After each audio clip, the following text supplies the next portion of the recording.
নতুনভাবে সেজে উঠেছে দিদি নাম্বার ওয়ানের মঞ্চ। সঙ্গে আছে নতুন সঞ্চালিকা অভিনেত্রী স্বস্তিকা মুখার্জি। আসছে দিদি নাম্বার ওয়ান সিজন 10। থাকছে 10 জন দিদির সাথে 10 গুণ মজা এবং 10 গুণ পুরস্কার। সম্প্রতি চ্যানেলের তরফে দিদি নাম্বার ওয়ানের নতুন প্রোমো প্রকাশ্যে এসেছে। রচনার পরিবর্তে দিদি নাম্বার ওয়ানের সঞ্চালিকা হিসেবে স্বস্তিকাকে দেখা যাবে, এই কথা বহুদিন আগে থেকেই শোনা গেছিল। তবে সবাই বিষয়টি গুজব বলেই মনে করেছিলেন, কিন্তু চ্যানেলের তরফে প্রোমো আসার পর সত্যিই অবাক হয়েছেন সকলে। কারণ গত 15 বছর ধরে দিদি নাম্বার ওয়ানের সঞ্চালনা করছেন রচনা। তাকে ছাড়া অসম্পূর্ণ এই শো। তাহলে হঠাৎ কেন এমনটা করা হলো, এ বিষয়ে এবার সরাসরি কথা বললেন অভিনেত্রী। টানা 15 বছর ধরে দিদি নাম্বার ওয়ান শোটি জনপ্রিয়তার সাথে সঞ্চালনা করছিলেন রচনা। তাহলে কি রাজনৈতিক পালাবদলের জন্যই এই সিদ্ধান্ত? রচনা জানিয়েছেন তিনি শুধু রাজনৈতিক কাজ নয়, আরও নানা ধরনের কাজ নিয়ে ব্যস্ত তিনি।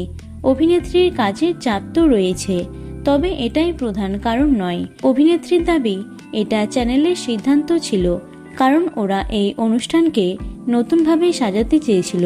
আর চ্যানেলের সিদ্ধান্তের উপরে তো আমি কিছু বলতে পারি না। আমরা সমৃদ্ধ হয়েছি এতগুলো বছরে। ইতিমধ্যেই দিদি নাম্বার ওয়ান সিজন 10-এর নতুন ঝলক সামনে এসেছে। এ বিষয়ে অভিনেত্রী বলেন, এটা ওদের জন্য বড় চ্যালেঞ্জ। ওদের প্রমাণ করে দেখাতে হবে রচনা বন্দ্যোপাধ্যায়েরও পরিবর্তন কেউ হতে পারে। সেটা করে দেখাক ওরা। আমি সেই দিনটাই দেখার অপেক্ষায় আছি। সঞ্চালিকা পরিবর্তনের সিদ্ধান্ত ওরা নিয়েছিল।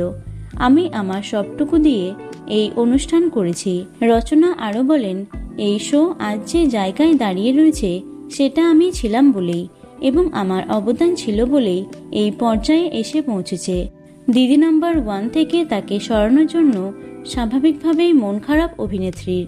তবে দিদি নাম্বার ওয়ান সিজন 10-এর সফলতা কামনা করে নতুন দিদি স্বস্তিকাকে এবং দিদি নাম্বার ওয়ানের পুরনো টিমকে শুভেচ্ছা জানাতে ভোলেননি অভিনেত্রী। এই শো থেকে রচনার বিদায়ে মন খারাপ ভক্তদের। আগামী 29শে জুন রাত 10:15 থেকে সম্প্রচারিত হবে দিদি নাম্বার ওয়ান সিজন 10। তো বন্ধুরা, এ বিষয়ে তোমাদের কি মতামত অবশ্যই কমেন্টে জানিও। ভিডিওটি লাইক এবং শেয়ার করো। এছাড়াও টলি দুনিয়ার অন্যান্য খবর পেতে চ্যানেলটি অবশ্যই সাবস্ক্রাইব করে রেখো। ধন্যবাদ।